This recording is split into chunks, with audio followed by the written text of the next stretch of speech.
Hello guys, कैसे हो आप सब। तो गाइस ये वीडियो आपके लिए बहुत इंपॉर्टेंट है अगर आप एसएससी सीजीएल का एग्जाम देने वाले हो। देखिए रिसेंटली एसएससी ने फरवरी और मार्च के मंथ में सिलेक्शन पोस्ट का एग्जाम कंडक्ट करवाया है। ठीक है, ये जो एग्जाम हुआ है ये आपका फरवरी और मार्च 2 मंथ्स में हुआ है। तो ये काफी रिसेंट क्वेश्चन आपके पास हैं, ठीक है, लेटेस्ट क्वेश्चन आप कह सकते हो, जो आपको जरूर प्रैक्टिस करनी चाहिए। ठीक है, 25 से 30 क्वेश्चन यहाँ पर आपके सामने मैं लेके आया हूँ और ये क्वेश्चन आपके सामने सेम रिपीट होंगे सीजीएल के अंदर। ठीक है, हूबहू आपको ये क्वेश्चन देखने को मिलेंगे एग्जाम के अंदर। कुछ क्वेश्चन यहाँ पर नए भी हैं और काफी हद तक क्वेश्चन पुराने आपके जो हैं वो मैं डिस्कस करने वाला हूँ। थोड़े बहुत क्वेश्चन आपके कैलकुलेटिव भी रहेंगे। सारी प्रैक्टिस हमारी होनी चाहिए। ठीक है, तो मैं क्लास को स्टार्ट करता हूँ मेरा टाइम वेस्ट किए हुए। पहला सवाल आपका ये रहा आपके सामने, सॉल्व करिए आप लोग उस क्वेश्चन को। क्या गिवन है इस क्वेश्चन में हमको? The ratio of the distance between two places A and B and places B and C is 3:5। अच्छा, तो देखो दो प्लेस मेरे पास है, ए फिर बी और फिर यहाँ पर एक सी। अब ए सी बी का जो डिस्टेंस है वो अगर मैं 3 मानूं तो बी से सी का डिस्टेंस हो गया 5। Man travels from A to B. मैं क्वेश्चन आपको पूरा पूरा समझाता चलूंगा, ठीक है, इंग्लिश में हिंदी में। क्वेश्चन यहाँ पर केवल इंग्लिश में है तो मैं आपको हिंदी में बताता चलूंगा। ए से बी के बीच में जब आदमी जा रहा है तो जो उसकी स्पीड है वो 30 किलोमीटर प्रति घंटा की है। बी से सी में जब हो गया तो स्पीड है x किलोमीटर पर आवर की। ठीक है, average speed for the entire journey is 40 kilometre per hour. आपको x-7 की वैल्यू निकालनी है। अब देखिए आप मुझे ये बताइए कि एवरेज स्पीड होती है क्या है। एवरेज स्पीड आप कह सकते हो कि टोटल डिस्टेंस जो उसने ट्रेवल करा, टोटल डिस्टेंस हो गया 3 और 5 यानी कि 8। ठीक है, डिवाइडेड बाय टोटल टाइम। अब टोटल टाइम कितना लगा ये कैसे पता चलेगा? देखिए 3 का डिस्टेंस उसने कवर किया 30 की स्पीड से, 3/30। ठीक है, और जो 5 का डिस्टेंस था वो कवर किया x की स्पीड से। तो ये जो वैल्यू है ये मैंने लिखी है एवरेज स्पीड। ये आपको क्वेश्चन में गिवन है, ये 40 है। ठीक है, अब ये तो आपको सॉल्व करना है कि x की वैल्यू क्या होगी। सिंपल सी इक्वेशन बननी है, इसमें कुछ खास है। तो 8/40 हो गया 1/5। 1/5 बराबर आ गया 1/10 प्लस 5/x के। यहाँ से 5x की वैल्यू कितनी है आपके पास? 5x की वैल्यू आपके पास आ गई 1/10। x की वैल्यू होगी 50। अगर x की वैल्यू 50 है तो 50 - 7 कितना हो जाएगा? 43। Correct answer. आगे बढ़ते हैं अगले क्वेश्चन की तरफ। ये आपके सामने अगला सवाल। ये भी एक अच्छा क्वेश्चन है। देखिए काफी क्वेश्चन मैंने देखा कि जो आपके सीजीएल मेंस में हुए थे, ठीक है, वो क्वेश्चन यहाँ पर रिपीट हो रहे हैं। ये वाला तो खैर नहीं है वैसा, बट फिर भी सीजीएल मेंस के 10 से 15 सवाल आपके इस पेपर में रिपीट हुए हैं। तो मान के चलो कि वही ट्रेंड है। ठीक है, वही आपके प्री के अंदर आने वाली है। अब देखिए क्या गिवन है इस क्वेश्चन में आपको, 3, 7 और 11। तो इसके लिए मैंने आपको पहले भी बताया है, 3 और 7 हुआ 21, 3 × 2 = 7 21, 21 11 यानी कि यहाँ पर 231 की बात हो रही है। तो 231 से मुझे डिवाइड करना है। तो इसको करने का बेस्ट तरीका मैं आपको बताने वाला हूँ। बेस्ट तरीका ये, ज्यादा इसमें आपको दिमाग लगाना ही नहीं है। ठीक है, कभी भूलोगे भी नहीं इसको। आप 235 लिखो, एक्स वाई को 0 0 मान लो, 0 0। आप डिवाइड कर लो 231 से। इससे अच्छा तरीका इस क्वेश्चन को करने का नहीं हो सकता। ठीक है, कोई भी ट्रिक लगा लो याद नहीं रहेगी, ये आपको हमेशा याद रहेगा। एक से पहले काटा तो 231 ही आया, अब बच गया 4। यहाँ पर क्या वैल्यू आ रही है? 0। तो एक 0 आ जाएगा यहाँ पर। ठीक है, फिर से एक यहाँ पर 0 आया। अब बताओ कितनी बार जाएगा? एक बार ही तो जाएगा। अगर एक बार गया तो 231 मैंने यहाँ पर लिखा, कितना बच गया? 169। अब यहाँ पर आपको ध्यान देना है, वैल्यू जो मुझे लेनी होगी ना, 169 में मैं ऐसी कौन सी वैल्यू ऐड करूं कि यहाँ पर इसका मल्टीपल बन जाए। तो इनका जो अंतर होगा वो आपको लेना है। अब मुझे बताओ कि 231 और 169 में कितना डिफरेंस है? 31 और 31 यानी कि 62 का अंतर है। तो 62 ही आपको जोड़ना पड़ेगा और यही वैल्यू है एक्स वाई की। अगर ये 62 तो एक्स आपका हो गया 6 और वाई आपका हो गया 2। आंसर आ गया 6 - 2 यानी कि 4। करेक्ट आंसर है। ठीक है, आगे बढ़ते हैं अगले क्वेश्चन की तरफ। ये रहा आपके सामने अगला सवाल, ट्रिग्नोमेट्री का सवाल है। आसान सवाल है, कर लोगे आप सब।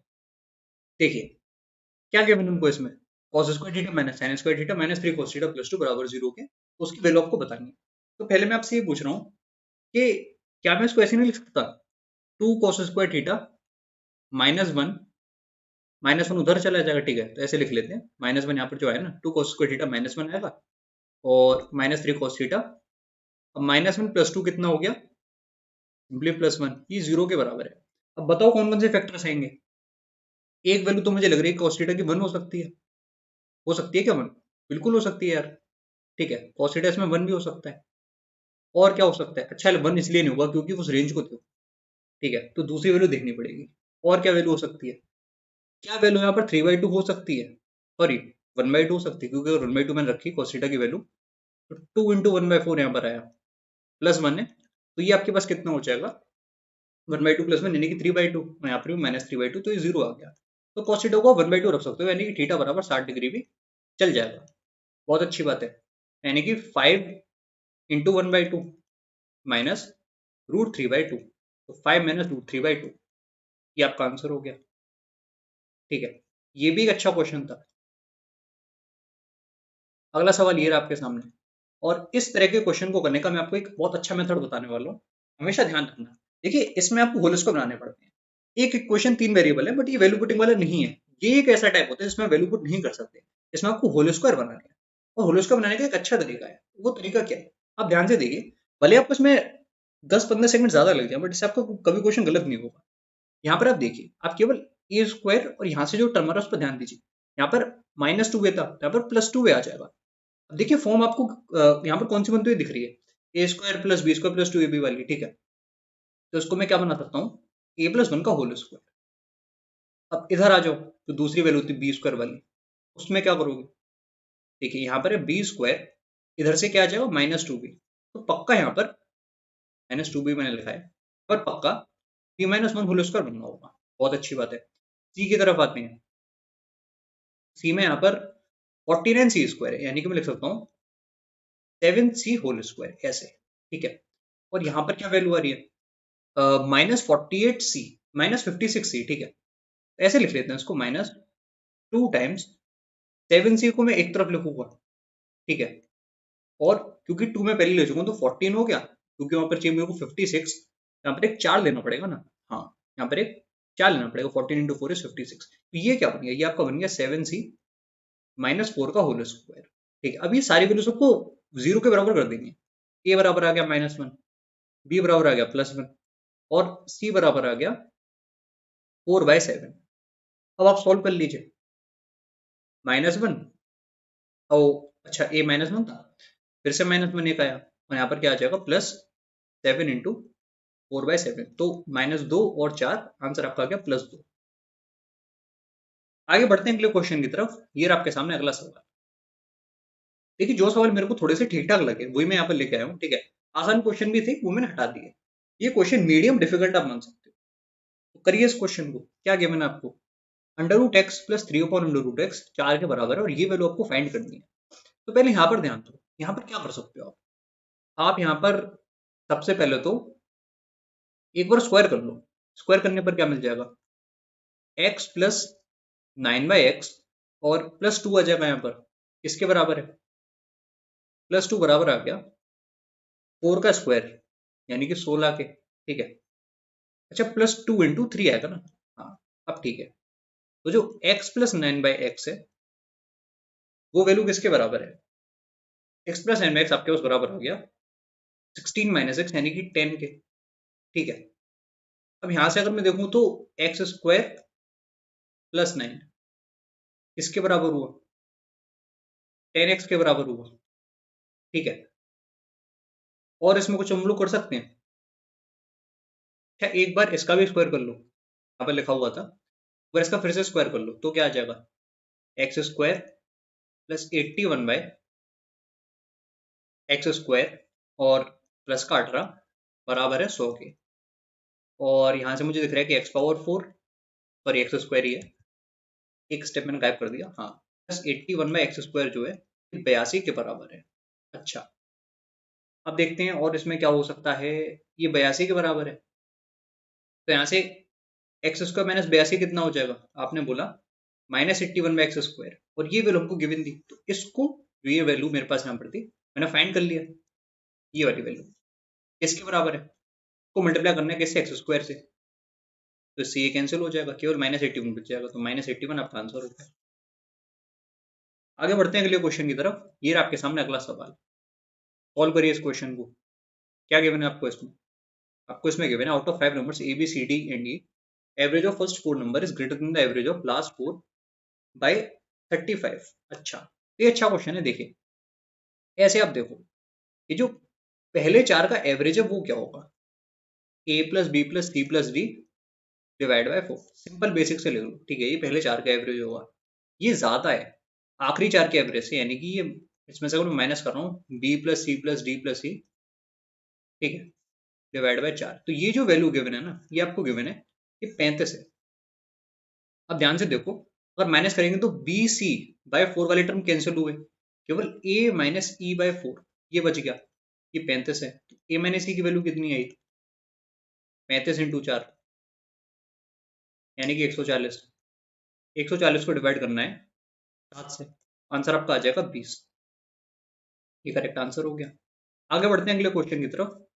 ये रहा अगला सवाल आपके सामने, सॉल्व करिए इसको। थोड़ा सा नया क्वेश्चन आपको लग रहा होगा ये, पर ये पहले भी आ चुका है पेपर में।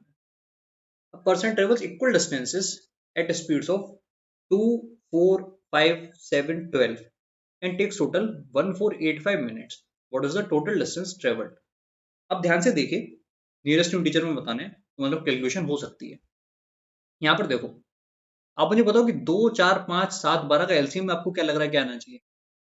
12 इंटू 7 84 मुझे लग रहा है। 84 में 2 4 तो हो गया, बट 5 रह गया। 84 इंटू 5 कर लेते हैं, 84 इंटू 5, ठीक है, ये मैंने यहाँ पर ले लिया।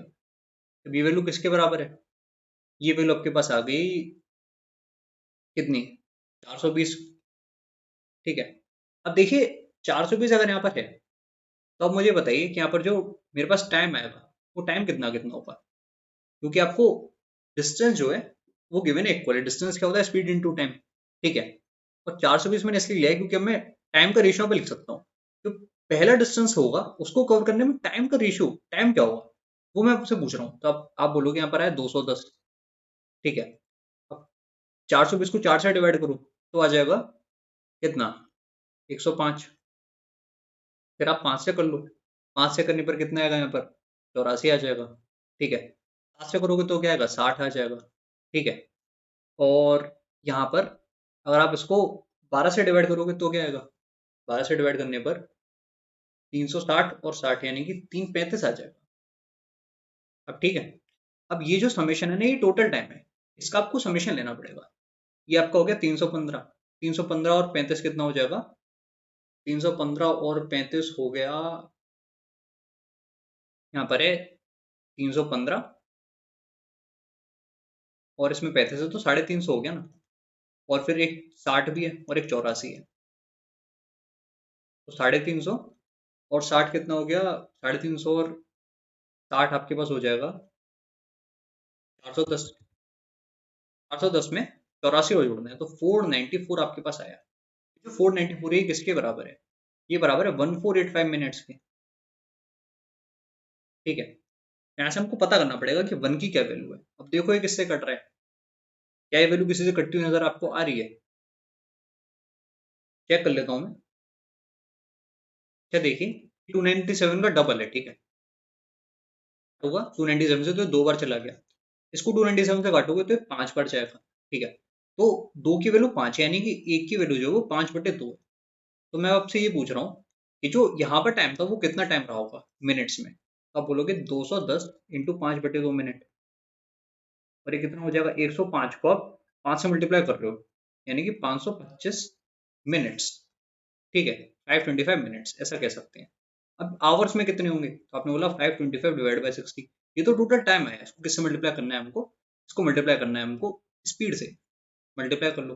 525/30, ठीक है।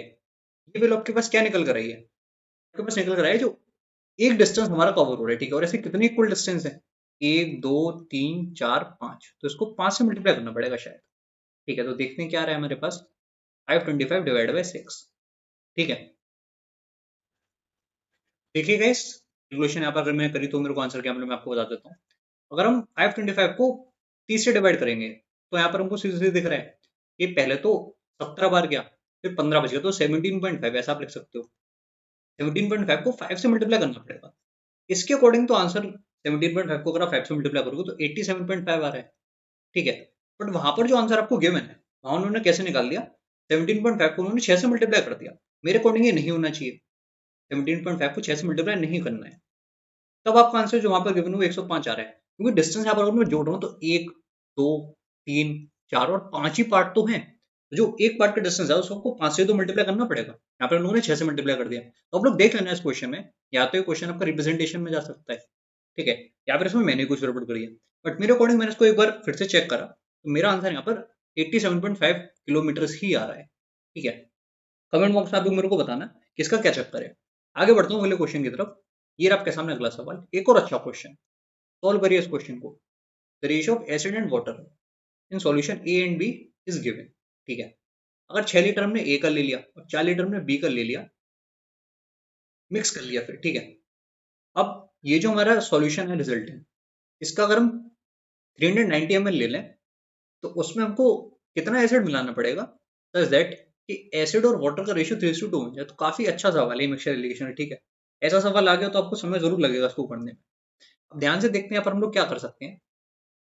15-11 पहले वाले में एसिड वाटर, दूसरे वाले में 4-9।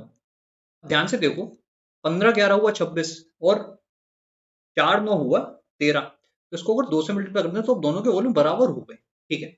ये आप मानते हो कि अब दोनों के वॉल्यूम बराबर हो गए। तो आपको इनके लेने कितने कितने हैं ये भी तो देखना पड़ेगा। देखिए, यहाँ पर आपको 6 लीटर लेना है ए का और 4 लीटर लेना है आपको बी का, यानी कि इनका जो रेशियो वो 3:2 का होना चाहिए। अभी तो रेशियो बराबर हो गया, ठीक है।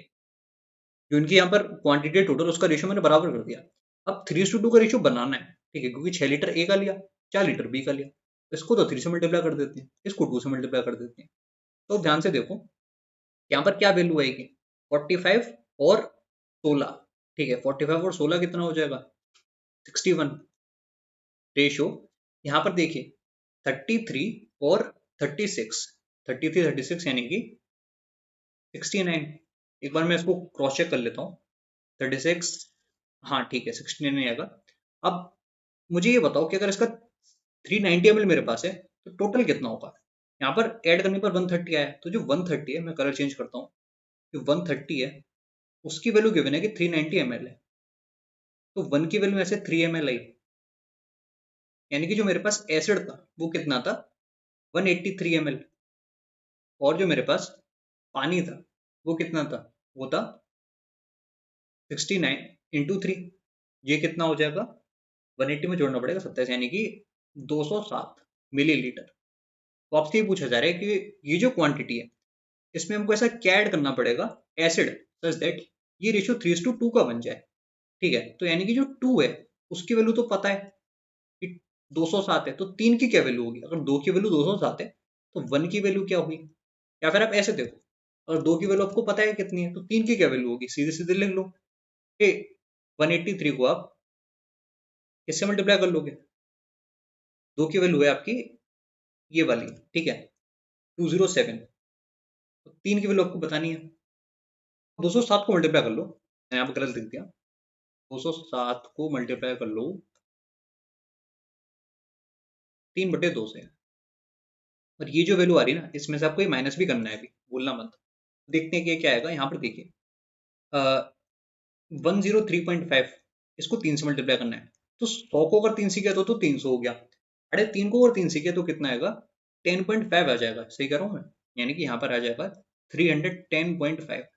अब यहाँ पर जो अंतर आपको दिख रहा है, ठीक है, इन दोनों वैल्यूज में, वो आपका आंसर है। उतना ही तो ऐड करना पड़ेगा। तो कितना अंतर आपको दिख रहा है, 17 और 10 हो गया 27, तो 127.5 ये करेक्ट आंसर है।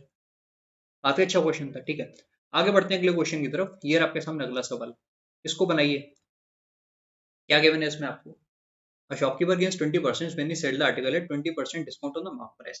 अच्छा देखो, ऐसे क्वेश्चन में आपको स्टेप बाय चलना है। 20% का फायदा हो रहा है, 20% डिस्काउंट भी था, तो मार्कअप को मैं एक्स से वाई मानता हूँ।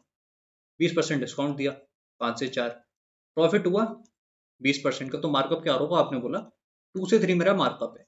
बहुत अच्छी बात है। अगर कॉस्ट प्राइस जो है वो रिड्यूस कर दी हमने 20% से, तो देखिए 2 से 3 को मैं ऐसे भी तो लिख सकता हूँ 10 से 15। तो 10 अगर मेरा कॉस्ट प्राइस है तो 15 आपका मार्क प्राइस है। अब नया कॉस्ट प्राइस क्या होगा, अगर कॉस्ट प्राइस को हमने ही डिक्रीज कर दिया, ठीक है, अगर कॉस्ट प्राइस को ही डिक्रीज कर दिया मैंने 20% से, यानी कि अब कॉस्ट प्राइस केवल 8 रह गया, और जो मार्क प्राइस है वो तो अभी भी 15 ही है। ये बात मैं ठीक कह रहा हूँ, ठीक है।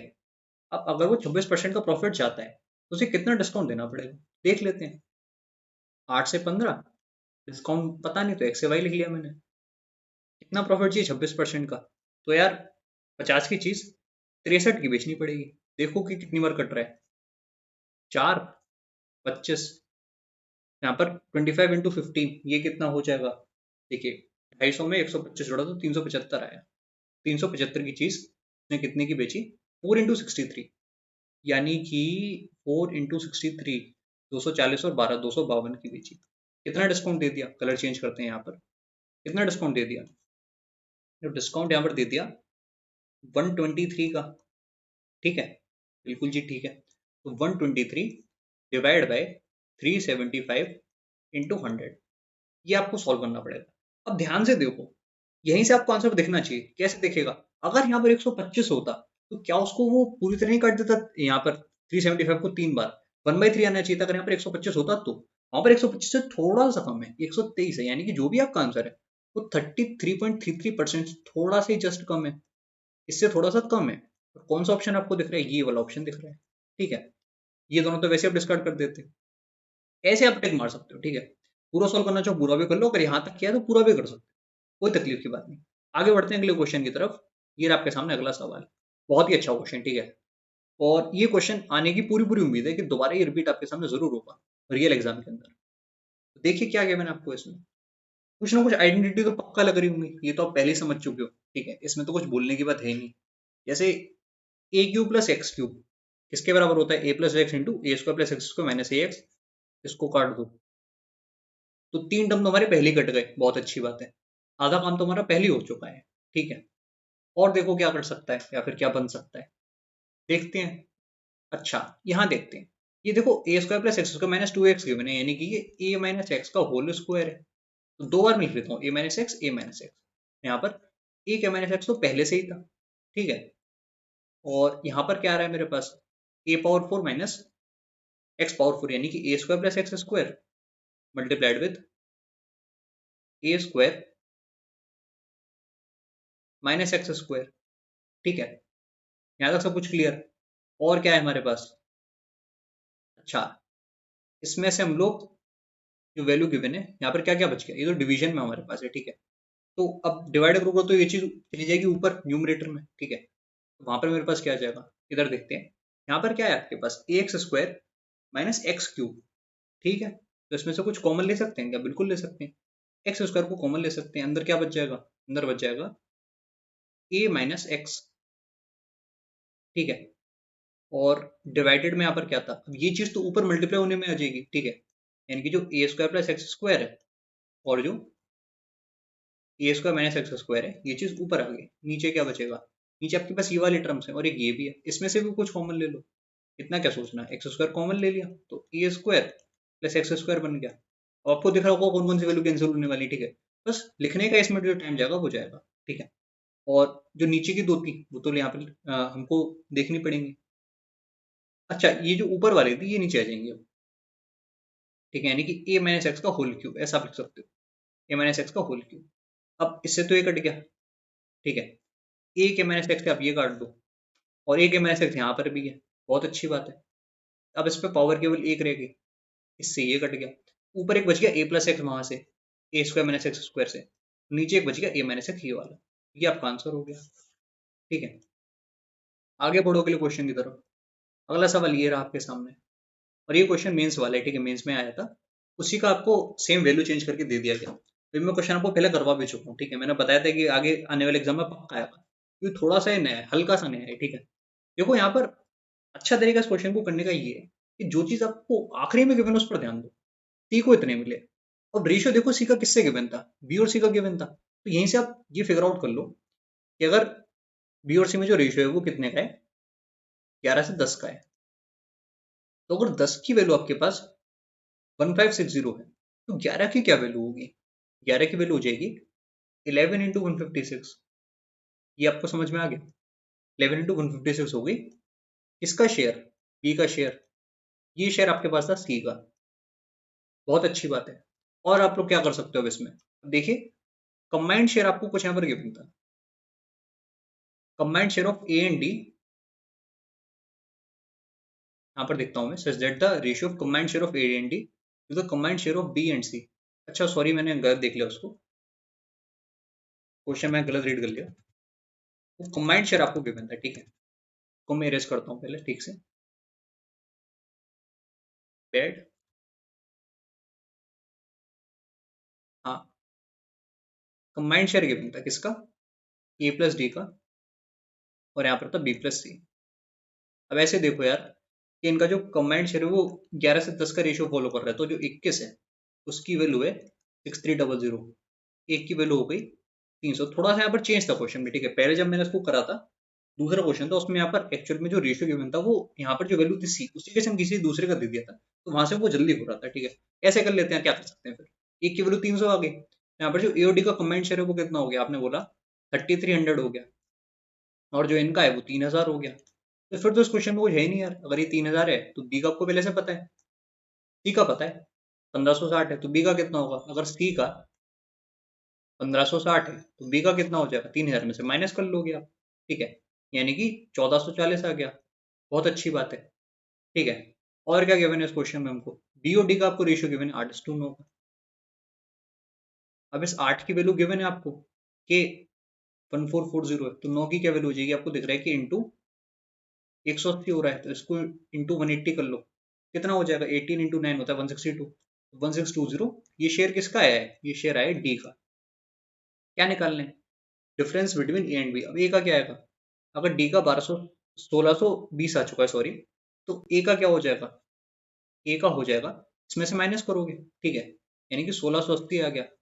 तो अब क्या देखना है, 1680 और बी का जो था यानी कि 1440, इसका अंतर दिख रहा है यार कि 240 का अंतर है। ये आपका आंसर हो गया। आगे बढ़ते हैं अगले क्वेश्चन की तरफ। ये रहा आपके सामने अगला सवाल। करिए इस सवाल को, कैसे करोगे। 28 नंबर्स का एवरेज है 52.5। पहले 12 नंबर का एवरेज गिवन है, आखिरी जो नेक्स्ट 13 है उनका गिवन है। अगर आखिरी 3 मैंने हटा दिए, ठीक है, तो रिमेनिंग नंबर्स का एवरेज है। अच्छा क्वेश्चन काफी, ठीक है। समझिए इस सवाल को। देखिए, डेविएशन देखना पड़ेगा, ये तो आपको समझ में आ गया। डेविएशन से जल्दी हो जाएगा ये क्वेश्चन। 28 नंबर यहाँ पर मेरे पास है, जिनका एवरेज था 52.5। अब इनमें जो स्टार्टिंग के 12 नंबर थे, ऐसे आप लेके चलो, स्टार्टिंग के जो 12 नंबर थे उनका जो एवरेज था वो 48.8 था। जो अगले आपके पास 13 नंबर थे उनका एवरेज कितना था, 45.8 था। तो ये दोनों वैल्यूज कम है। ये आपको समझ में आ रहा है कि दोनों वैल्यू से कम है 52.5 से। यानी कि जो भी यहाँ पर डेविएशन आएगा, मेरे पास पॉजिटिव का आएगा, नेगेटिव का आएगा, साइन आप कोई भी अपने मन से ले सकते हो, बस जो बाकी के 3 नंबर बन गए, बच गए, उनका एवरेज पक्का ज्यादा रहा होगा, तभी तो ये कॉम्पेंसेट होगा, ठीक है। तो देखो कितने कितने अंतर है, यहाँ पर 48.8 लिखा है ना, 48.8 लिखा हुआ है, गलती नहीं करनी है, वहां पर लिखा हुआ है 45.8, ठीक है। तो देखो यहाँ पर कितना कितना डेविएशन है। अब कितना अंतर आपको इसमें दिख रहा है, अंतर यहाँ पर मुझे दिख रहा है कि 1.2 और 2.5, ये हो जाता है 3.7, 3.7 12 पर। और यहाँ देखो कितने का अंतर है, ठीक है। यहाँ पर अंतर दिख रहा है 2.5 ऐड होगा, 2.5 अगर ऐड होगा 4.2 में, ठीक है, तो हमारे पास आ जाएगा 6.7, 6.7 इस पर 13 पर। देखते हैं कि वैल्यूज हमारे पास कितनी कितनी आई। ये हमारा डेविएशन आ गया टोटल जो है, ठीक है। कितना आ रहा है ये मेरे पास, अच्छा 3 इंटू 12 हो गया 36, 7 इंटू 12 होता है 84, तो उससे आए 8.4। अब 36 में अगर 8 जोड़ा तो क्या है 44, यहाँ पर आ गया 44.4, ठीक है। गलती तो नहीं करती, नहीं नहीं ठीक है यार। और यहाँ पर देखिए 6 इंटू 13 वो 78, 78 में क्या जोड़ना पड़ेगा 9.1, तो 78 78 पे अगर 9 जोड़ा तो कितना आएगा 87, तो यहाँ पर आ गया 87.1।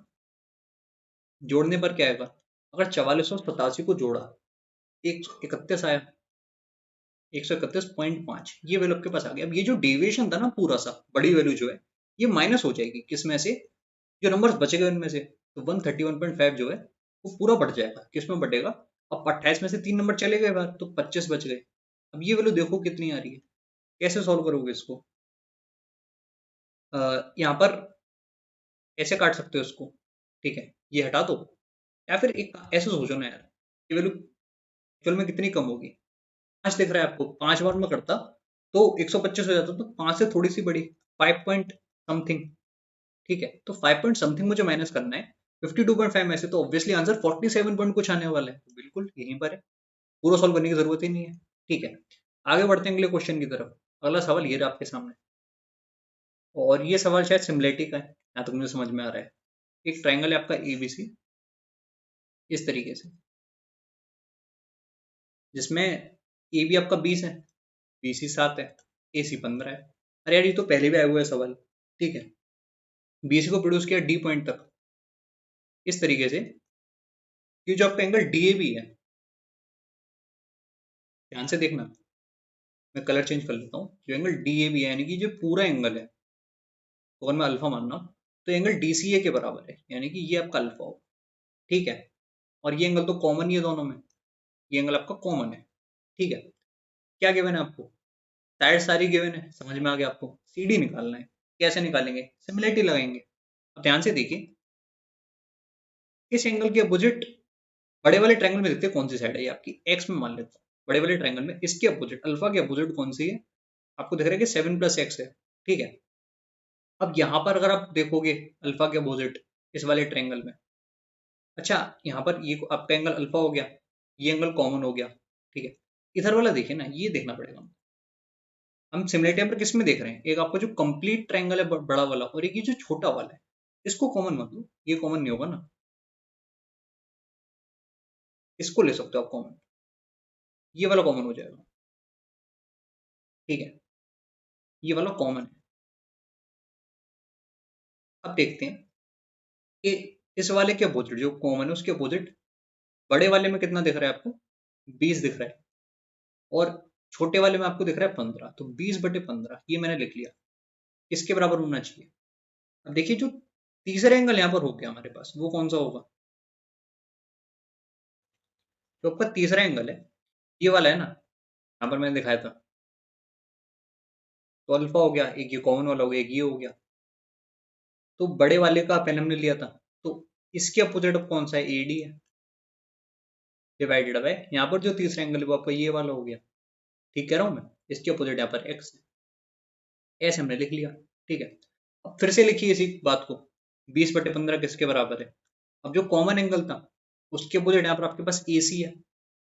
ठीक है, कॉमन एंगल तुम देख चुके थे, अल्फा वाला देखिए। ठीक है, अल्फा के अपोजिट यहाँ पर क्या है हमारे पास, बड़े वाले में 7+x, और अल्फा के अपोजिट यहाँ छोटे वाले में क्या है, एडी है। तो हमें क्वेश्चन को मल्टीप्लाई करना है, तो सोचना ही नहीं है इसमें, एडी से आपका एडी कट जाएगा, और जो आपके पास यहाँ पर आ गया 20/15 इंटू 20/15 यानी कि 4/3 इंटू 4/3 हो जाएगा 16/9, ये बराबर आ गया किसके, 7+x डिवाइड बाई एक्स के। ठीक है, अब बताओ x की क्या वैल्यू होगी, क्या ले सकते हो, 9 ले लेंगे तो काम बन जाएगा, 9 7 16, x बराबर 9 आ गया, करेक्ट आंसर। ठीक है, सिमिलरिटी लगानी है, 2 बार मल्टीप्लाई कर देना है। अगला सवाल ये रहा आपके सामने, करिए इस सवाल को, क्या गिवन आपको इसमें। अच्छा ये क्वेश्चन फिर से वही वाला है, ये पहले भी उसमें आ चुका है, रिसेंटली मैंने देखा है। ठीक है, किसी एग्जाम में याद नहीं आ रहा कौन से में देखा है, पर ये क्वेश्चन पहले भी आ चुका है। Average weight of some person in a group is 76, if 15% with average weight 42 if with average weight 72 kilogram join the group, or 5% with average weight 84 kilogram leave the group, average weight of the persons in the group in both the cases is the same, कितने लोग थे, जैसे मैं मान के चलता हूँ कि एक ग्रुप है, ये हमारा ग्रुप है, कितने लोग हैं इसमें, एन लोग हैं, मैंने मान के चला कि इसमें एन लोग हैं। ठीक है, अब इसमें अगर 15 लोग आ जाएं, 15 लोग अगर इसमें आ जाएं, जो वेट कितना कितना ला रहे हैं, 72 kg का वेट ला रहे हैं, ग्रुप का पहले से एवरेज वेट कितना था, तो आप कह रहे हो ग्रुप का पहले से एवरेज वेट तो मुझे पता है, क्वेश्चन में गिवन है कि 76 किलो था। ठीक है, तो अगर ये 15 लोग आ गए जिनका वेट कम था, तो मुझे तो नुकसान हो गया ना, अगर मैं ग्रुप का हिस्सा पहले से हूं, तो मुझे पता चला कि ग्रुप का एवरेज वेट तो कम हो जाएगा इनके आने से, कितना कम होगा, देखिए चेंज आपको बराबर गिवन है, या तो अगर 15 लोग आ जाएं 72 किलो वाले, ठीक है, तो मेरा एवरेज वेट कम होगा पूरे ग्रुप का, या फिर अगर कुछ लोग चले जाएं, 5 लोग चले जाएं, ठीक है, 5% इनका एवरेज वेट 84 किलोग्राम था, यानी कि ज्यादा वेट वाले अगर जा रहे हैं तो भी तो मेरा नुकसान है। ठीक है, इसमें भी नुकसान है। अब इनमें जो एवरेज में चेंज आया वो चेंज बराबर है, एवरेज में चेंज होता क्या है, देखिए चेंज आप कैसे निकालेंगे, आप यहाँ पर ये देखिए कि कितना कितना डेविएशन हो रहा है। ठीक है, ऐसे आपको सही से समझ में आएगा कितना डेविएशन हो रहा है। कैसे पता चलेगा कि कितना डेविएशन हो रहा है? देखते हैं। यहाँ पर देखिए, कलर में चेंज कर लेता हूँ। कितना अंतर है? 76 और 72 में 4 का अंतर है, तो 4 किलोग्राम का नुकसान हुआ हर एक आदमी से। 15 आदमी थे, ठीक है। अब ये जो नुकसान है किस में बटेगा? ग्रुप में जो भी लोग हैं सब लोग उसको बराबर झेलेंगे। तो 4 इंटू 15 डिवाइडेड बाई ग्रुप में कितने लोग हो गए? एन तो पहले ही थे, 15 और आ गए, यानी कि जो एन प्लस 15 है ये किसके बराबर है? This must be equal to, यहाँ पर देखिए अगर लोग चले गए उस केस में क्या होगा? यहाँ पर अंतर कितने का दिख रहा है आपको? 8 किलोग्राम का दिख रहा है, तो 8 किलोग्राम का नुकसान हुआ 5 लोगों पर, ठीक है। और नुकसान किस में बटा? अगर एन लोग थे, 5 चले भी गए, कितने बच गए? एन माइनस 5 बच गए। तो ये सिंपल सी क्वेश्चन एक बन गई। इसमें कुछ काटापीटी मचाते हैं। ये 2 हुआ और ये 3 हुआ, ठीक है। तो जो आपके पास 3n माइनस 15 है वो बराबर आ गया किसके? एन प्लस 15 के। अच्छा यहाँ पर एक 2 भी है ना, 2 से मल्टीप्लाई करना पड़ेगा, 2n प्लस 30 आ गया। यहाँ पर है 2n प्लस 15 इंटू 2, ऐसे लिख लीजिए। 3n माइनस 2 यानी कि n की वैल्यू कितनी आ गई? 30 और 15 45। करेक्ट आंसर हो गया। आगे बढ़ते हैं अगले क्वेश्चन की तरफ। अगला सवाल ये रहा आपके सामने, करिए इस क्वेश्चन को। बहुत ही अच्छा क्वेश्चन है, ठीक है। समय लग सकता है आपको इसमें करने में, कोई प्रॉब्लम की बात नहीं। देखिए क्या गिवन है आपको इस क्वेश्चन में, कि जो आपके पास 25,000 रुपए हैं, वो अगर हमने 10% कंपाउंड इंटरेस्ट पर चढ़ाए, कितना इंटरेस्ट होगा? बट जो टाइम आपको वहां पर गिवन है ना, टाइम थोड़ी सी प्रॉब्लम दे सकता है आपको, ठीक है। जो टाइम आपको गिवन है 3/2/5 ईयर्स का, ये तकलीफ की बात है असली तो। अब इसको करने का एक तरीका अच्छा है जो मैं आपको बता रहा हूँ, मेरे हिसाब से वो ठीक मेथड है, ठीक है। और उसमें ज्यादा तकलीफ आपको होनी नहीं चाहिए। एक तो ये होता है रेशियो वाला, 10 से 11, 10 से 11, 10 से 11 लिखा, फिर वहां पर आखिरी में जो है 2/5 ईयर के लिए, तो आपने देखा कि 4% हुआ तो उसके हिसाब से लिख दिया। और उसमें मुझे लग रहा है यार कि थोड़ा मामला पेचीदा हो सकता है, कैलकुलेशन ज्यादा हो जाएगी थोड़ी सी, ठीक है। बट फिर भी वो तो मेथड है ही। खैर दूसरा मेथड सीखते हैं, रेशियो मेथड। क्या लिखना होता है रेशियो में हमको? देखिए 3 साल का पहला पूरा पूरा इंटरेस्ट निकालिए, 3 साल का आप निकालिए कितना होगा। जो 3 साल का इंटरेस्ट मैंने बोला कि 331 ये होता है। अभी रेशो कहाँ से है ये तो आपको बेसिक वीडियो में देखनी पड़ेगी, तो आपको समझ में आएगा। हालांकि इसकी वीडियो मैंने अभी तक बनाई नहीं है, मैं आपको बाद में बना के बता दूंगा, बट फिर भी कुछ लोग को पता होगा पहले से, तो उनके लिए बहुत अच्छा होगा, ये रिवाइज हो जाएगा। 331 ये 3 साल के लिए होता है। अब 10%, मुझे बताओ कि इस वैल्यू को 10% क्या होगा? लिख लो यहाँ पर। तो 10% कितना हो जाएगा? 2500।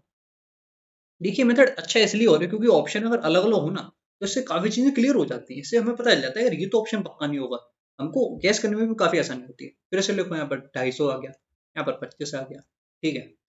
तो 3 साल का इंटरेस्ट मैंने आपसे पूछा कितना हो, तो आपने कहा 7500 प्लस 750 प्लस 25, ये कितना हो जाएगा हमारे पास? जोड़ लेते हैं यार। तो ये हमारे पास आ रहा है कितना? हाँ, 8250, 8275 आ रहा है। 8275 कितना आ गया? 3 साल तक का इंटरेस्ट, ठीक है। अब जो भी इंटरेस्ट चौथे साल का है ना, जो भी इंटरेस्ट इंटरेस्ट आपका 4th ईयर का है, उसको आपको 2/5 हिस्सा लेना है। ये आपको समझ में आ गया? अब चौथे साल का इंटरेस्ट क्या है, ये कैसे पता चलेगा? फिर से आप रेशियो की मदद लेंगे। जैसे मैं देखूं तो 4 साल का इंटरेस्ट क्या होता, तो आपने बोला 4641, इसमें से माइनस अगर मैंने कर दिया 331, तो इनका जो अंतर है ना, वो यहाँ पर रेशियो बनेगा, यानी कि 1331। और फिर से आप ये वैल्यू को यहाँ पर सेम रिपीट कर दीजिए, 2500, 250, फिर 25, और अब यहाँ पर आ जाएगा 2.5, ठीक है। तो ये जो वैल्यू आपको मिलेगी ना, इसका आपको 2/5 लेना है। थोड़ी सी कैलकुलेशन इसलिए इसीलिए वहां पर वर्ड यूज हुआ था, ठीक है। तो इसलिए आप वहां पर आपको वर्ड यहाँ पर यूज हुआ था कि कितना टोटल कंपाउंड इंटरेस्ट बनेगा, और अप्रोक्सीमेट वैल्यू भी आ सकती है, ठीक है। देखते हैं यहाँ पर क्या वैल्यू हमारे पास बनेगी। 2500 हुआ, इसमें जोड़ा हमने 750 और 75 और 2.5। देखते हैं कि ये कितना आ रहा है हमारे पास। तो ये हो जाएगा 3250, 3250 में हमने जोड़ लिया 75, तो 3325, ठीक है। 3325, 3325 आ रहा था, यानी कि 27.5, ऐसा हम ले सकते हैं, ठीक है। ये आपके पास वैल्यू है, इसका आपको लेना पड़ेगा 2/5 हिस्सा, ठीक है। तो आप देख रहे हैं ना कि यहाँ पर एग्जामिनर किस लेवल तक जा रहे हैं। तो एक काम कर सकते हो यहाँ पर, ये दिख रहा है कि इन दोनों में अंतर है ना? तो एक काम ये कर लो, यहाँ पर 333 ऐसा ले लो, 3330 ये ले लिया, इसका निकाल लो 2/5, थोड़ा सा ज्यादा आसान है। इसको 4 से मल्टीप्लाई करने पर क्या आएगा बताओ मुझे। अगर मैं इस वैल्यू को 4 से मल्टीप्लाई करके सिंपली डिवाइड कर दूं 10 से, मेरा काम बन जाएगा। या फिर ऐसे देख लो, 3330 इंटू 2 डिवाइड बाय 5, आपके पास आ जाएगा 1332। अब ये वैल्यू आपको जोड़नी पड़ेगी इसमें, तो जोड़ो। अब यहाँ पर आप देख रहे हो कि 9500 तो हो चुका है, 75 और 32 जोड़ेंगे तो फिर से 100 क्रॉस हो गया, यानी कि 9600 से थोड़ा सा ज्यादा। यहाँ से आपके पास आंसर जा रहा है वो है 9607, ये आंसर आपका आ रहा है। वहां पर गिवन है 9606, करेक्ट आंसर हो गया। ठीक है, तो मेथड अच्छा है ये। देखिए यार, होता क्या है कि रेशियो मेथड में आखिरी में वैल्यूज बहुत मल्टीप्लाई हो के बड़ी सी हो जाती है, तो फिर उनको आप इक्वेट कर दो तो आप सोचते हो कि किससे काटे किससे काटे। ठीक है, उससे अच्छा ये होता है कि इसमें लिख लो, इसमें काटने पीटने की जरूरत नहीं। इस मेथड में अच्छी बात ये है कि इसमें आपको जोड़ना आना चाहिए। अगर आप जोड़ना अच्छे से जानते हो तो आप इसमें कर लोगे। ठीक है, हालांकि 1 से 1.5 मिनट इसमें भी लग जाएगा करने में। आगे बढ़ते हैं अगले क्वेश्चन की तरफ। ये आपके सामने अगला सवाल, करिए इस क्वेश्चन को। काफी फेमस क्वेश्चन है ये, बहुत जगह आ चुका है और अब तक तो सब लोग को पता ही होगा कैसे करते हैं इस क्वेश्चन को। देखते हैं क्या गिवन हमको। एक ट्रायंगल है एबीसी, जिसमें एंगल बी आपके पास ऐसा है 135 डिग्री। ए, ये बी और ये सी। ए बी गिवन है कि 5√2 है, बी सी गिवन है कि 7 है, ए सी निकालना है। तो यार बहुत तरीके होते हैं इस क्वेश्चन को करने के। ठीक है, कई जगह मैंने अलग अलग तरीके देखे, कुछ जगह परपेंडिकुलर ड्रॉप करके बना दिया, जैसे यहाँ पर परपेंडिकुलर करा दिया ऐसे। ठीक है, आपको पता है कि ये 45 हो जाएगा, ये 90 है तो ये भी 45 आ गया, ऐसे करके कर सकते हो। या फिर एक सिंपल सा तो है ही कि कोसाइन रूल लगा दो, कोसाइन रूल भी लगा सकते हो, ज्यादा कंफ्यूजन ही नहीं होगी कोसाइन रूल लगा दिया तो। ठीक है, हालांकि इस तरह के मेथड में होता है क्या कि अगर ये 45 है तो आपको पता है कि ये अगर x होता है, ये x होता है, तो ये वाली साइड कितनी आनी चाहिए थी, √2x। √2x अगर 5√2 है, पता चल गया कि ये 5 है, ये भी 5 है। अब देखो, अगर ये 5 है तो ये पूरा 12 हो गया, 5 12, AC 13 आ गया, करेक्ट आंसर। ऐसे भी कर सकते हो। ठीक है, आपके ऊपर है कि आप कैसे भी करना चाहो, जो जैसे जल्दी हो वैसे कर लो। ठीक है, आगे बढ़ते हैं अगले क्वेश्चन की तरफ। ये रहा आपके सामने अगला सवाल, एक और अच्छा क्वेश्चन। बनाइए इस क्वेश्चन को। X and Y can together complete a piece of work in 20 days, while Y and Z together can complete a work in 24 days। अच्छा, ऐसे में आप ये करो कि लिखते चलो यार, क्योंकि बड़ा है क्वेश्चन, तो पढ़ने बैठोगे फिर सॉल्व करोगे तो हो गया पेपर। यहाँ पर लिखा Y+Z, 20 दिन, 24 दिन, कैल्शियम लिया तो 120 ले लो यार। यहाँ पर 6 है, यहाँ पर 5 है, तो X+Y की जो कम्बाइंड एफिशिएंसी वो 6 की है, Y+Z की जो कम्बाइंड एफिशिएंसी वो 5 की है। अच्छा, और क्या गिवन है, जब X ने काम कर लिया 10 दिन तक और Y ने काम कर लिया 18 days तक, and Z completed the remaining work in another 13 days। अच्छा, तो X plus Z कंप्लीट कर सकते हैं 75% ओरिजिनल वर्क कितने टाइम में। अब ध्यान से देखो यार, X की एफिशिएंसी मैंने स्मॉल x मानी, 10 दिन तक काम करा तो 10x ऐसे में लिख लेता हूँ। ठीक है, Y ने करा 18 दिन तक, तो मैंने 18y ऐसे लिख लिया, और Z ने 13 दिन और काम करा, यानी कि 13Z। ये जो टोटल वर्क होना चाहिए यानी कि 120। अब यहाँ पर आपको पेयर बनाते जाना है, जैसे 10 टाइम्स x प्लस वाई कितना हो जाता, 60। 60 प्लस यहाँ पर 8y बच जाता, तो 8y। अब 8 इंटू वाई प्लस जेड कितना हो जाता, y प्लस जेड आपके पास 5 है, 8 इंटू 5 ऐसे मैंने लिख लिया। अब z कितना रह गया, देखिए 8 मैंने पहले ले लिया था, यानी कि यहाँ पर केवल 5z बच गया, बराबर है 120 के। देखो यहाँ पर जो 5z है वो 20 आया। ठीक है, तो जो z आपके पास है वो कितना गया, 4 आ गया, यानी कि जो z थी उसकी z था उसकी एफिशिएंसी कितनी की थी, 4 की थी। अगर z की 4 की थी तो मैं कलर चेंज करता हूँ, अगर z की एफिशिएंसी 4 की थी तो आपने बोला कि जो y था उसकी 1 की ही रही होगी। अगर y की 1 की है, x की कितने की है, 5 की होगी। तो ये सारी आपकी पजल एक तरीके से सॉल्व हो गई, है ना। क्या बताना है कि जो x प्लस जेड मिलके हैं, यानी कि 9, तो 9 की एफिशिएंसी हो गई 75% काम। अब इसका 75% क्या हो जाएगा, 3/4। 3/4 का मतलब इसका हो गया 3 टाइम्स 72, सॉरी 3 टाइम्स कितना, 4 से डिवाइड करा ना, तो वहां पर कितना आएगा, 120 को 4 से 30। ठीक है, 90 आ गया। 90 काम करना है, 9 की एफिशिएंसी से टाइम लगेगा 10 दिन। ये करेक्ट आंसर हो जाएगा। कितना अच्छा मेथड है इस क्वेश्चन को करने का। ठीक है, और अगला सवाल ये रहा आपके सामने, करिए इस क्वेश्चन को, देखते हैं क्या गिवन हमको। एक ट्रायंगल आपके पास ए बी सी तरीके से मैं बनाता हूँ, जिसमें ए बी 16 है, बी सी 9.6 है और ए सी आपका 22.4 है। तो आपको बताना है कि एंगल बाइसेक्टर मैंने बनाया है एंगल बी का, तो यहाँ पर ऐसे मीट कर रहे हैं, ठीक है। और ये एंगल बाइसेक्टर की लेंथ आपको निकालनी है, ए डी, ये पॉइंट है आपका ए। एक सेकंड में देख लेता हूँ क्या क्या गिवन है ट्रायंगल एबीसी में। अच्छा, बी का एंगल बाइसेक्टर, तो ये बी आपका हो गया, ये ए सी और ये डी, ऐसे गिवन है। अब ठीक है ना, हाँ, एंगल बाइसेक्टर है। क्या निकालना है हमको, एडी की लेंथ निकालनी, तो आसान है यार, एंगल बाइसेक्टर थ्योरम से रेशियो देखना है आपको। 1.6 ये चला गया 10 बार और ये चला गया 6 बार, 6:10, यानी कि रेशियो कितना आ गया, 3:5। ठीक कह रहा हूँ मैं? तो 3:5 के रेशियो में इसको डिवाइड कर लेना है। अगर 8 की वैल्यू है 22.4, तो 1 की क्या वैल्यू होगी बताओ मुझे। 1 की वैल्यू हो जाएगी, देखते हैं कितनी बार जाएगा, 2 बार क्या, फिर 8 बार चला गया, 2.8 आ गई 1 की वैल्यू। ये कितना है, 3 यूनिट है, 3 की क्या वैल्यू आएगी देख लेते हैं।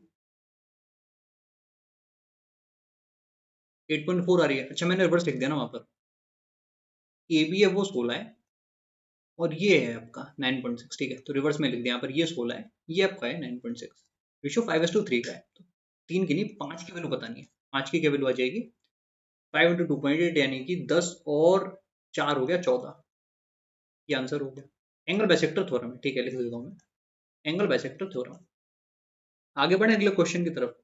अगला सवाल ये रहा आपके सामने, और अच्छा क्वेश्चन है काफी। क्या गिवन आपको इसमें, 6 डिजिट नंबर है हमारे पास, 439 x/5। अगर ये 125 से डिविजिबल है, तो ऐसे कितने 6 डिजिट नंबर पॉसिबल है। अच्छा देखिए, 125 से डिविजिबिलिटी आसान होती है थोड़ी सी, ठीक है। या तो वो नंबर 125 ही होना चाहिए, या फिर वो कितना हो सकता है, आप बोलोगे यार कि या फिर वो नंबर मेरे पास, देखिए यहाँ पर लास्ट में 5 आ रहा है, तो मैं इसको 250 नहीं ले सकता, लास्ट में 250 नहीं आ सकता, 375 आ सकता है।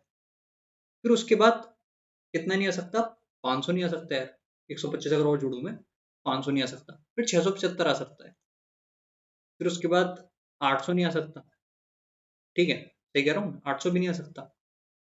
और क्या आ सकता है, तो सॉरी 675 नहीं, 625 आएगा ना, 675 क्यों आएगा, 500 में 125 जोड़ो तो 625 आएगा। हालांकि उस आंसर में फर्क नहीं पड़ने वाला। फिर आएगा 750, वो मैं नहीं ले सकता क्योंकि लास्ट में 5 वहां पर आ रहा है। फिर मैं 875 ले सकता हूँ, बस यही कुछ वैल्यूज हैं खास खास। तो मुझे बताना है कि ऐसे कितने 6 डिजिट के नंबर पॉसिबल है, 1 2 3 4, गोले क्यों बना दिए फालतू में, 1 2 3 4, 4 पॉसिबल है, 4 आपका आंसर हो गया। हो सकता है कल को वो आपसे एक्स प्लस वाई की वैल्यू भी पूछ ले, find the sum of all possible values of x plus y, तो आप इनको जोड़ लोगे, ठीक है। तकलीफ की बात तो नहीं है कोई। आगे बढ़े अगले क्वेश्चन की तरफ। अगला सवाल ये रहा आपके सामने, और देखता हूँ इस क्वेश्चन में कुछ खास है, मैं तो आपको इसको होमवर्क में दे देता हूँ, ठीक है। All three pipes are open together, it takes 1 hours more than a plus b to fill the tank, okay. A and B को ओपन किया गया 7 घंटे के लिए, दोनों को बंद किया, सी को खोल दिया। आसानी सवाल है वैसे, फिर भी मैं आपको करा देता हूँ। देखिए, अगर ये 20 और 30 में कर रहे हैं, अब इनका पहले कंबाइंड टाइम निकाल लोगे कि ए और बी कंबाइंड कितने में बनेगी, ठीक है। यहाँ पर मैंने 60 ले लिया, यहाँ पर 3, यहाँ पर 2, 60/5 यानी कि 12 आवर्स में दोनों अगर मिल जाए तो टैंक को भर सकते हैं, ठीक है। अब सी खाली करने वाला है, अगर तीनों पाइप को खोल दिया जाए तो उसको 1/3 आवर्स मोर देन टाइम लग रहा है, यानी कि कितना टाइम एक्स्ट्रा लग रहा है, ठीक है। 12 घंटे तो पहले लग रहे थे, अब इसमें हमने जोड़ दिया प्लस 1/3, ठीक है। अब हमारे पास टोटल टाइम कितना आ गया, टोटल टाइम आ जाएगा, ऐसे देख लो, इतना इतना क्या सोचना उसमें, 37/3 ऐसे लिख लेते हैं, ठीक है। अब यहाँ पर देखो, पहले जब ए प्लस बी थे केवल, तब लग रहे थे 12, जब ए प्लस बी प्लस सी आ गए तब लग रहे हैं 37/3। क्या लेवल सिम लोगे बताओ मुझे, यहाँ पर हम लोग 12 ले सकते हैं, 12 ले लेते हैं, ठीक है। या फिर 12 इंटू 37 ले लें, ठीक है, 12 इंटू 37, एफिशिएंसी बताओ कितनी कितनी आ गई, तो ए प्लस बी है उसकी एफिशिएंसी 37 हो गई, ए प्लस बी प्लस सी की कितनी हो गई, यहाँ पर 12 से मल्टीप्लाई किया, 3 से भी किया, यहाँ पर 36 आ गया। तो अब आपको समझ में आ गया कि ए प्लस बी की कंबाइंड एफिशिएंसी अगर 37 की है, ठीक है, तो जो सी है उसकी एफिशिएंसी क्या रहेगी, 37 माइनस 1 यानी कि 36। सी की एफिशिएंसी 1 की हो गई। ये आपको क्लियर हुआ, ये आपका टोटल वर्क आ गया। ठीक है, अब क्या गिवन है हमको, गिवन ये है कि अगर ए और बी को खोला गया 7 घंटे के लिए तो कितना काम कर लिया होगा, 37 × 7। ठीक है, कितना काम हो गया ये, तो ये काम हो गया 210 में जोड़ दिया 49 यानी कि 259 हो गया। कितना काम रह गया देख लेते हैं, यहाँ से आपको पता चल जाएगा कितना काम रह गया। देखिए कितना काम रह गया, 370। खैर मैंने उसको शायद मिसरीड कर लिया क्वेश्चन को, यहाँ पर 1/3 गिवन था। थोड़ा सा पीछे आते हैं,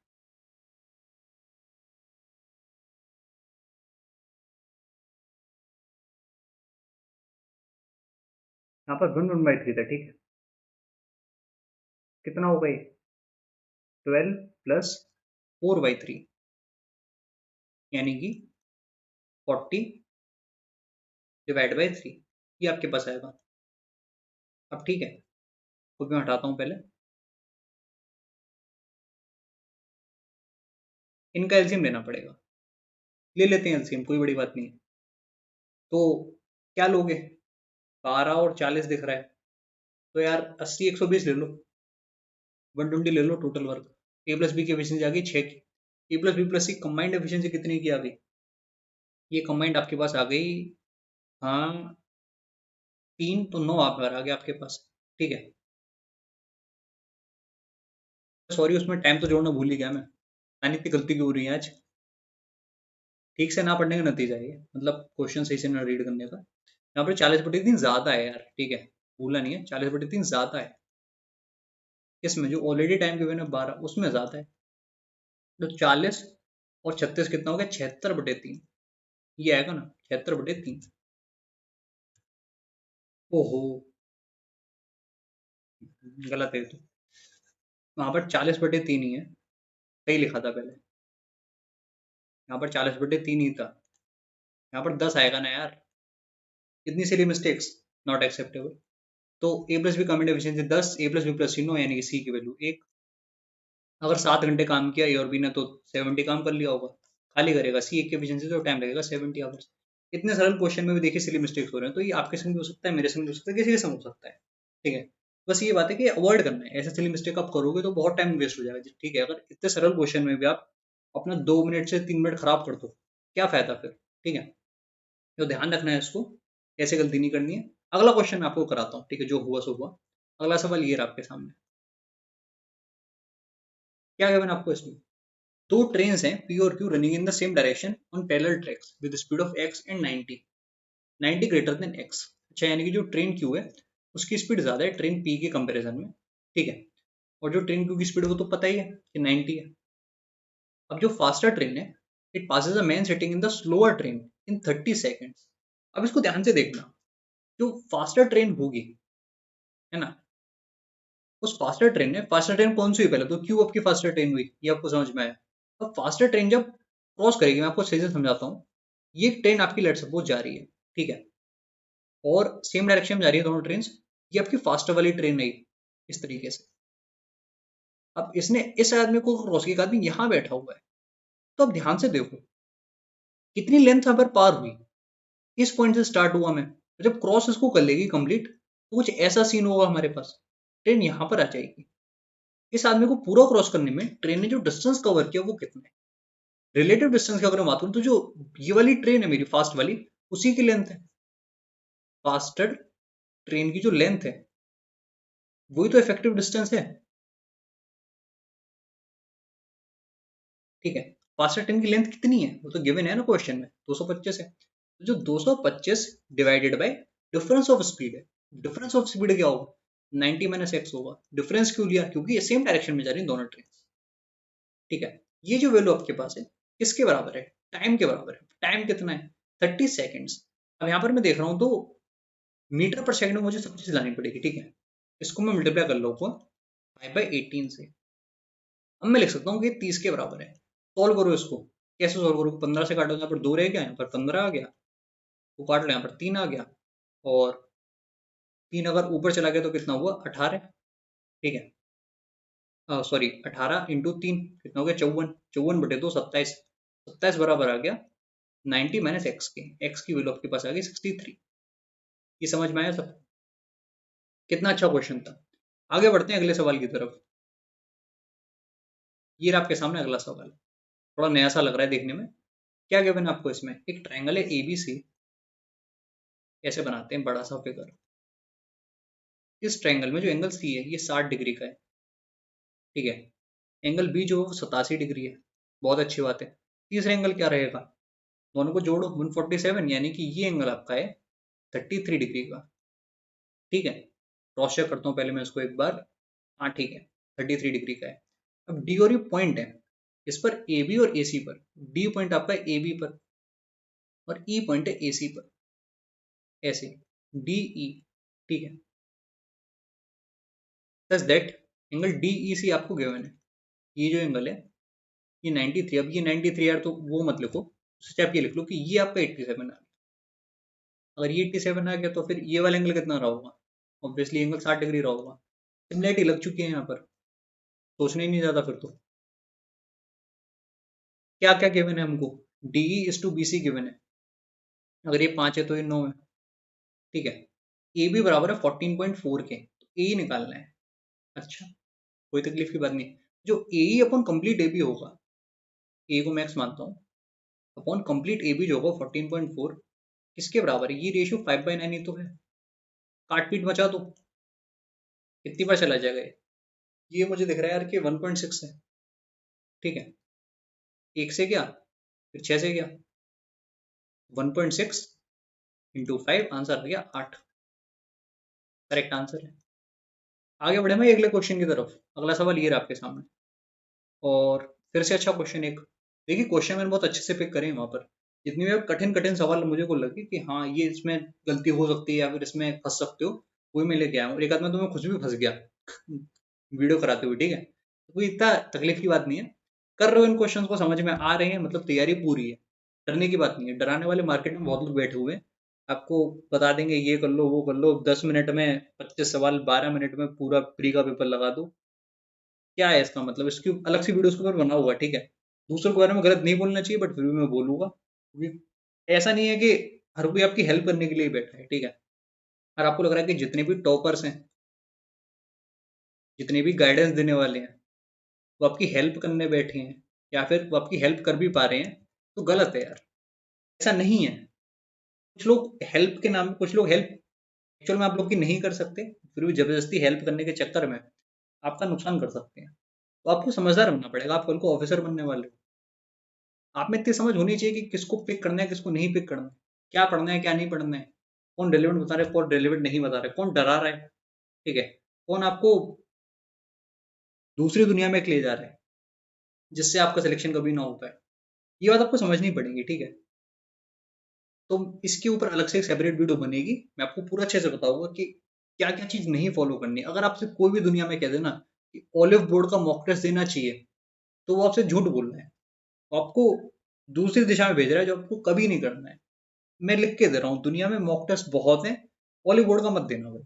क्या जरूरत है ऑलिव बोर्ड का मॉक टेस्ट देने की जब आपको पता है कोई चीज रिलेवेंट नहीं है, ठीक है। नहीं उससे कुछ आना है, या फिर अगर वो आ भी गया तो आप ज्यादा नहीं बना पाओगे, वो आपका कॉन्फिडेंस एकदम बेकार कर देगा अगर आप उस मॉक टेस्ट को दे रहे हो, ठीक है। ओपनली मैंने बोल दिया। कौन से देने? टेक्स्ट बुक देना है भाई, टेक्स्ट बुक को दो। कोई मेरा लिंक मैं यहाँ पे शेयर नहीं कर रहा हूँ कि मेरा कोड लगा दो वो लगा दो, कुछ भी नहीं, आप जहाँ से खरीदना है वहां से खरीदो, बट टेक्स्ट बुक का मॉक टेस्ट दो। और कोई मॉक टेस्ट देना है? एग्जामों को दे दो, सुपर मॉक दे दो, सुपर मॉक दे दो, बहुत अच्छा मॉक टेस्ट है, एग्जाम रेलिवेंट है। टेक्स्ट बुक दे दो। और यार प्रीवियस ईयर तो है ही, या प्रीवियस ईयर दुनिया में कम पड़ गए? सारे प्रीवियस ईयर लगा लिए आपने? सीएचएसएल के 42 सेट हैं, सीजीएल के 20 सेट हैं, एमटीएस के लगा लिए, सीपीयू के लगा लिए, इतनी ही सेट है। अगर आप प्रीवियस ईयर के सारे सेट लगाने चले जाओ ना, पिछले 2 साल के, तो मैं कह रहा हूँ कि 150 से ज्यादा सेट ऐसे हो जाएंगे, 150 प्लस सेट। क्या आपने 150 सेट लगा लिए? नहीं लगाए होंगे। 150 सेट लगाने में आपको 150 दिन लग जाएंगे, ठीक है। तो अभी कैसे कह रहे हो कि आपके पास मॉक कम है? कम ही है तो इनके लगा लो यार, इनमें तो काफी मॉक है, ठीक है। तो ये मैं कहना चाह रहा हूँ कि उस चीज से बचो जो आपको कॉन्फिडेंस गिरा रही है, ठीक है। पढ़ो ज्यादा, सोचो कम। इसको मैं हटाता हूँ, सबको ज्यादा ज्ञान की बात होगी। सेपरेट वीडियो इसके ऊपर जरूर बनेगी क्योंकि ये आपके लिए इंपॉर्टेंट है, ठीक है। करते हैं सवाल को। क्या क्या गिवन है आपको इस सवाल में? A sells an article to B at 20% profit. अच्छा ध्यान से देखो, 20% प्रॉफिट है, ऐसे लिखो पहले। ए बी सी और डी। 20% प्रॉफिट का मतलब जो चीज 5 की थी वो 6 की बेच दी गई। B sells to C at how much loss? 15% loss. अब ध्यान से देखो, बी ने सी को बेचा कितने के लॉस पर? 15% के लॉस पे, यानी कि कोई चीज अगर 20 की थी तो उसने 17 की बेच दी। सी ने डे को बेचा 25% के प्रॉफिट पर। ये तो सरल है, ठीक है। अब क्या गिवन है आपको? The difference between the profit of A and C is 132 and B bought the article for rupees X, then what is the value of X? कितना अच्छा क्वेश्चन है, खुद ही देखो। कैसे करोगे इस क्वेश्चन को एग्जाम के अंदर अगर आ गया तो बताओ मुझे। तो अब मैं वैल्यूज को बैलेंस करोगे, जैसे मैं 6 और 20 को बैलेंस करूंगा तो यहाँ पर क्या आ जाएगा? यहाँ पर मैं 60 ले सकता हूँ, ठीक है। अब ये बैलेंस हो गया, यानी कि जो ए की वैल्यू होगी वो कितनी हो जाएगी? ए की जो कॉस्ट प्राइस है इंटू 10, यानी कि 50 आ गया। अब ये बैलेंस हो चुका है। अगर यहाँ पर इंटू 3 मैंने किया तो यहाँ पर 51 आ गया, ठीक है। अब इसको भी तो बैलेंस करना पड़ेगा। अगर ये आपने इंटू 3 कर लिया तो यहाँ पर भी तो इंटू 3 करोगे, ठीक है। या फिर इवन अगर ये आपने बनाया है, बैलेंस करनी पड़ेगी वैल्यू। जैसे 4 की वैल्यू है ना, 4 की वैल्यू 51 है, तो 4 है आपका, तो 51 है, तो 5 क्या होगा? तो आपने बोला 51 इंटू 5/4 होगा। ये सब आपको समझ में आ रहा है? तो मैंने सब जितनी वैल्यूज यहाँ पर है सब लिख दी। अब क्या गिवन था? जो ए और सी का प्रॉफिट है उनके बीच का अंतर गिवन था। ए का प्रॉफिट आपको दिख रहा है कि 10 यूनिट। सी का कितना प्रॉफिट है? यहाँ पर देखो, ये वाला हिस्सा है। अंतर कितने का आपको दिख रहा है? 51 इंटू 1/4 का अंतर आपको दिख रहा है। अब इनके बीच का जो अंतर है वो 132 है, तो अंतर ले लो यार, क्या था सोचना उसमें। अंतर क्या आएगा? आपने बोला 51 में से 51 माइनस 10, 40 आ जाएगा, डिवाइड बाय 4। ये वैल्यू बराबर है 132 की। यहाँ पर 11 आया। कितनी बार कटेगा ये? तो ये कट जाएगा 12 बार। एक की वैल्यू 48 आ गई। क्या निकालना था हमको? एक्स की वैल्यू निकालनी थी। कहाँ गया भाई एक्स? एक्स क्या था? ये वाली वैल्यू है 60 इंटू 48। बहुत ही अच्छा मेथड है इस क्वेश्चन को करने का जो मैंने आपको बताया है। कभी आपका ऐसे टाइम वेस्ट नहीं होगा। 2880 करेक्ट आंसर। टिक मारिए, आगे बढ़िए, ठीक है। और देखिए, ध्यान से देखिए, यूनिट डिजिट आपके की मदद हमेशा लेना है। यहाँ पर 8 है, 8 को अगर 6 से मल्टीप्लाई करें तो लास्ट में क्या आएगा? लास्ट में आपका 8 आना चाहिए। अब लास्ट में 8 कहाँ आ रहा है? यहाँ पर नहीं आ रहा है, यहाँ पर भी नहीं आ रहा है, यहाँ पर भी नहीं आ रहा है, इसको टिक मार दोगे, ठीक है। ऐसे टाइम बचा सकते हो आप। जो लोग आपसे कहते हैं कि ये पढ़ लो वो पढ़ लो, कैलकुलेशन की प्रैक्टिस कर लो, कैलकुलेशन क्या होता है? यूनिट डिजिट ही तो कैलकुलेशन है। और क्या है कैलकुलेशन? अब क्या 15 को 49 से मल्टीप्लाई करने के लिए भी किसी ट्रिक की जरूरत है? ठीक है, कोई ट्रिक की जरूरत नहीं है। 53 से मल्टीप्लाई करने से कोई ट्रिक की जरूरत है? बिल्कुल भी नहीं। कितनी ट्रिक है दुनिया में? सारी ट्रिक याद करोगे? नहीं करोगे। ऑर्गेनिकली मैथ्स को करो, ठीक है। जो दिमाग में आता जा रहा है करते जाओ। सोचो कम, लिखो ज्यादा।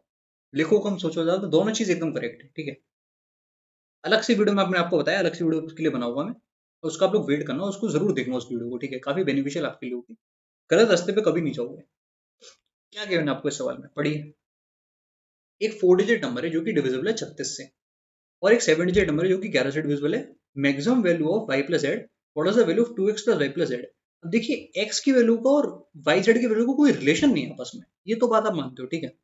तो x 92x है, और जो दूसरा नंबर है पर y 569z04, इनमें आपस में तो कोई रिलेशन मुझे दिख नहीं रहा है, ठीक है। अब x की वैल्यू मुझे मुझे बताओ कि क्या होगी अगर कोई नंबर 36 से डिविजिबल है, तो क्या उसकी डिविजिबिलिटी लगने वाली है? देख लेते हैं। यानी कि यार 4 से भी होगा और 9 से भी होगा, ये तो समझ में आ गया। यानी कि जो 2x, 9 हटा दो, प्लस 2 है, ये वैल्यू आपकी मुझे लग रही है कि 9 से डिविजिबल होनी चाहिए, ठीक है। ऐसी x की वैल्यू आपको लेनी पड़ेगी, ये बात क्लियर हुई। अब क्या इसमें हम x की कोई छोटी वैल्यू ले सकते हैं? 3 4 नहीं, नहीं 3 4 से तो काम बनने ही नहीं वाला। तो x की वैल्यू यहाँ पर हम लोग 8 ले सकते हैं। 8 पर काम बन गया। चेक करते हैं कि क्या ये 4 से डिविजिबल है? बिल्कुल है, 928 4 से डिविजिबल है, तो x की वैल्यू 8 आ गई, ये बात पक्की। अब देखते हैं y z की मैक्सिमम वैल्यू कैसे निकालेंगे। यहाँ पर जोड़ो इसे, कितना आ गया? y plus Z plus 10। अच्छा, और यहाँ देखते हैं 5 9 0, यानी कि यहाँ पर 14 आ गया। ठीक है। अब maximum value y plus z की कहाँ तक जा सकते हो देखो, वाई प्लस जेड की वैल्यू हम लोग यहाँ पर क्या ले सकते हैं, अगर 22, यहाँ पर डिफरेंस अगर मुझे बनना है 11, यहाँ पर कितना होना चाहिए, 22 होना चाहिए, ठीक है। का मतलब अगर 11 अंतर है तो 25 माइनस 14 11 होता है, तो ये 25 होना चाहिए। अगर ये पूरा 25 है तो वाई प्लस जेड 15 आ गया, ठीक है। तो क्वेश्चन हो गया 2 × 8 + 15, ये मैक्सिमम वैल्यू मैंने यहाँ पर लिख दिया है। मिनिमम पूछी जाती तो क्या लेते हैं, वाई प्लस जेड को 4 ले लेते तो भी काम बन जाता, ठीक है। कंफ्यूज मत होना कि 4 क्यों नहीं लिया, 4 ऐसे नहीं लिया क्योंकि वहां पर क्वेश्चन में गिवन है कि मैक्सिमम वैल्यू। तो ये हो गया 16 और 15, आंसर आ गया 31, ठीक। आगे बढ़ते हैं अगले क्वेश्चन की तरफ, दो सवाल और बचे हैं बस, एक ये वाला है और एक अगला वाला है। अच्छी खासी कैलकुलेशन है सवाल में। अब देखिए क्या गिवन है आपको, कि एक सर्टेन समय जो 4 साल में 15% सिंपल इंटरेस्ट के हिसाब से कितना बन गया। आपको ये पता है कि 8 मंथ अगर कंपाउंड कर दूं तो 2 साल में क्या अमाउंट हो जाएगा। बहुत ही बढ़िया क्वेश्चन है, वो भी नियरेस्ट इंटीजर में दिया है, मतलब पक्का कैलकुलेशन इसमें है। अब मुझे बताओ 4 साल में 15% यानी कि 60% हो गया, जो चीज 5 थी 8 बन गई। 8 की वैल्यू क्वेश्चन में गिवन है कि 11520, कितने टाइम जा रही है। आपने देखा कि पहले तो ये चला गया, अगर मैं काटूं तो एक बार इंटू 1, फिर आया 35 यानी कि गया 4 बार, ठीक है। कितना बच गया 3, 32 यानी कि 4 बार गया, ठीक है। और फिर 0 आ गया, बिल्कुल ये ठीक है। अब यहाँ पर क्या वैल्यू आएगी, 7,000 में 200 जोड़ दो तो 7200, ये 7200 क्या है, प्रिंसिपल मैंने निकाल लिया, ठीक है, एक ही लाइन में। अब देखते हैं 3 साइकिल अब लग रही है, 15% अगर आपका पूरे साल का था तो 8 महीने का 10% होगा। तो आप बोल रहे हो कि 10% की 3 साइकिल चली, है ना। मुझे क्या निकालना है इसमें, अमाउंट निकालना है, अच्छी बात है। यानी कि 1000 अगर थे तो वो 1331 बन गए। 1000 की वैल्यू गिवन है कि 7200, इसकी वैल्यू निकालनी है, 20 से 20 काट दो, तो 1 की वैल्यू भाई 72/10, इसकी वैल्यू निकालनी है, मल्टीप्लाई कर लो।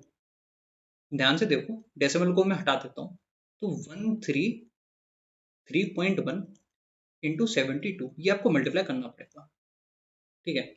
तो आप इसमें क्या करोगे कि आप इसमें 133 को 72 से मल्टीप्लाई कर लोगे, मैं आपको करके भी दिखा सकता हूँ, ठीक है। ये कैलकुलेशन आपको करनी पड़ेगी पेपर में, क्योंकि यहाँ पर उसने नियरेस्ट इंटीजर कह दिया और ऑप्शन भी कोई खास दूर है नहीं। 9538 और 9583 में ज्यादा अंतर नहीं होता है, थोड़ी सी आपकी नजर भी अगर हटी तो आप उसको गलत कर दोगे पक्का। 133 को मल्टीप्लाई कर लेते हैं 72 से, आसानी से पूरे सुकून से मल्टीप्लाई करेंगे बिना किसी टेंशन के। 6 6 फिर 2, यहाँ पर आया 1, वहां पर गया 2, तो आया 3, और एक 2 वहां पर आया तो आया 9, ठीक है। क्या आया यहाँ पर 9576, ठीक है। तो 9576 जो है, इसमें कुछ जोड़ोगे भी तो क्या जोड़ोगे, 7.2 जोड़ोगे, तो उसमें +7.2 करोगे, यानी कि प्लस अगर 7 कर रहे हैं तो क्या मिल गया हमको, 9583, ये करेक्ट आंसर है, ठीक। अगला सवाल ये रहा आपके सामने, आखिरी सवाल है ये। इसके बाद क्लास की छुट्टी। एक ट्रायंगल है एबीसी हमारे पास, जिसमें बीसी साइड को प्रोड्यूस किया गया डी तक, इस तरीके से कि जो सी डी है हमारे पास वो बराबर है ए सी के, ठीक है। और जो ए बी है वो ए सी के बराबर है, ए बी ए सी के बराबर है। अच्छा सॉरी, कहाँ पर था मैं, यहाँ पर ए डी बराबर बी डी, ए डी जो है वो बी डी के बराबर है, ऐसे।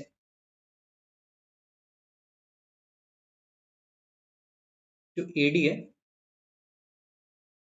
वो बी डी के बराबर है, पूरा जो बी डी है हमारे पास, ठीक है। और जो ए बी है वो ए सी के बराबर है, सब कुछ बराबर ही दे दिया भाई इन लोगों ने तो, ठीक है। क्या बताना है हमको, measure of angle A D B, कर लेंगे तो आसानी से, कोई तकलीफ की बात नहीं है। अगर ये अल्फा है तो ये भी अल्फा है। और क्या होगा इस क्वेश्चन में, अच्छा आप ध्यान से देखो, ये दोनों बड़ी साइड बराबर थी, ए डी बराबर कंप्लीट बी डी था, है ना। ए डी के अपोजिट जो अल्फा आ रहा है, तो इस बी डी के अपोजिट, ये जो बी डी आपके पास है इसके अपोजिट कौन सा एंगल है बड़े ट्रायंगल में, ये वाला है यार, तो ये भी पूरा अल्फा होना चाहिए, जो कंप्लीट एंगल है ये आपके पास अल्फा आना चाहिए। और क्या था हमारे पास, कि जो यहाँ पर ये दोनों साइड बराबर है, ठीक है। इसका मतलब अगर एक एंगल को मैं बीटा मान लूँ, तो अगर मैंने बीटा माना तो ये भी बीटा आ गया, बीटा प्लस बीटा यानी कि 2 टाइम्स बीटा अल्फा के बराबर है, तो जो बीटा है आपका वो अल्फा बाई 2 आ गया, यानी कि ये वाला एंगल अल्फा बाई 2 हो गया। एंगल से प्रॉपर्टी लगा लो, एंगल से प्रॉपर्टी लगाया तो क्या मिला हमको, अल्फा प्लस अल्फा बाई 2 बराबर है 180 के। देख लो फिर यहाँ पर क्या आ गया हमारे पास, 2 अल्फा, तो 5 अल्फा बाई 2 जो है वो 180 है। अल्फा की वैल्यू आ गई 72। क्या निकालना था, ए डी बी यानी कि अल्फा बाई 2 72 का था, 36 डिग्री करेक्ट आंसर हो गया। आसान क्वेश्चन था। तो आपकी क्लास आज की पूरी हो चुकी है, and really thanks for watching. अगर आपने क्लास पूरी देखी तो आपने मुझे अपना समय दिया है, टाइम की वैल्यू दुनिया में सबसे ज्यादा है। Thanks for watching. अपना समय हिसाब से यूज करिए, थोड़ा बहुत टाइम अगर आपका वेस्ट हो भी गया है कोई बात नहीं, बुरा